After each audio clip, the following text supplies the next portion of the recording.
For those of you who are looking to hit the water this weekend, starting tomorrow, it's the start of scallop season. So we're on your side with everything you need to know before you hit the water. You're going to do some scalloping. So here's some quick rules to follow. Per person, you get 2 gallons of whole bay scallops in shell or 1 pint of bay scallop meat per vessel, maximum of 10 gallons of whole bay scallops in shell or half a gallon bay scallop meat.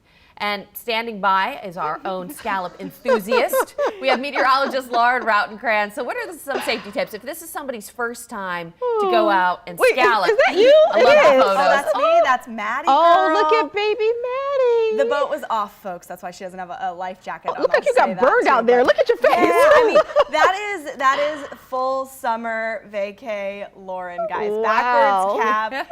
You know, I've got the sunscreen on, but when you're in the water for hours on end looking for those scallops, you can get a good burn. Living your best life. I love it. If you have never done scalloping before, you're probably thinking, what the heck? It's so stinking fun because it's good for all ages. You can do it in as shallow as 3-foot waters, and it's basically an Easter egg hunt underwater. You're looking for these little guys, you know, that have that delicious, juicy meat inside, and they're sitting in the seagrass, and you just kind of are scooting around. You always want to have a dive flag. You always want to have someone staying on the boat, watching out for the scallopers, right? So Ryan and I would do the buddy system when we went out with Maddie and some friends, you know, someone on the boat with baby watching out for everybody and other boats that are headed your way.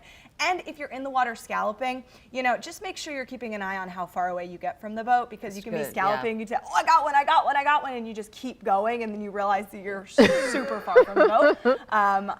It's so much fun. Do you want to give away any of the best spots to find Oh scallops? my gosh! Well, our producer was just saying, Lauren, where have you gone? Oh, we've gone to Keaton Beach, we've gone to Steenhatchee, and then farther to the south, Crystal River and Homosassa. And the reason we're talking about scalloping today is because Crystal River and Homosassa, your season opens tomorrow. So actually, if we pull up our graphics here, I've got a picture of what they look like.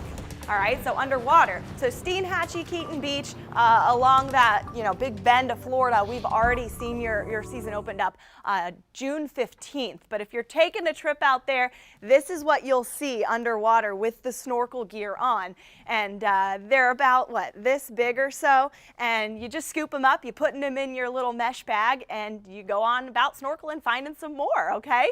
So 91, 92, we're looking out at Steenhatchee this weekend. And again, their season's been open since mid-June. For Crystal River, Homosassa, we're looking at those low to mid-90s, and it's going to be great weather Saturday and Sunday. Lots of sunshine, relatively low rain chances, and also 1 foot or less. I'd say as the winds pick up Sunday, we might see a moderate chop out there, especially towards Steenhatchee, but oh my goodness, very jealous of everyone headed out that way. How about